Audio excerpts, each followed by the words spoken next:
اور تسخیر کائنات اور تفکر و تدبر کی آیات جو مختلف علماء کرام کے حوالے سے 1000 سے زائد آیات ہیں جس میں اللہ تعالیٰ نے ان چیزوں کا ذکر کیا۔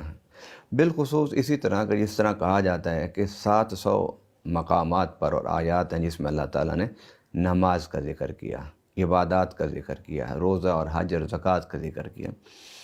بالکل اسی طرح اللہ تعالیٰ نے تفکر، تدبر اور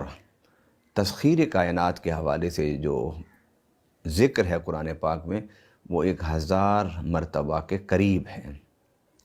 اور جس زمانہ میں یہ قرآن نازل ہوا اسی زمانہ میں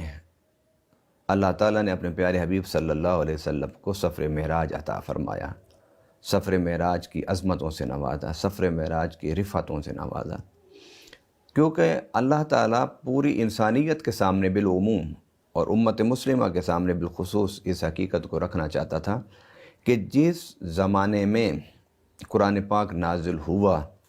اس زمانے میں تفکر، تدبر اور تسخیر کائنات کے حوالے سے وہ کام کہ جو آج ہو رہا ہے نہیں ہو سکتا تھا۔ اس کے لیے ایک فطرتی پروسیس کی ضرورت ہوتی ہے، فطری طور پر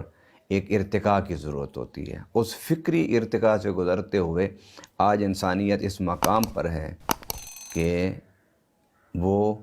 تسخیر کائنات کے اعلیٰ مقام پر فائز ہیں۔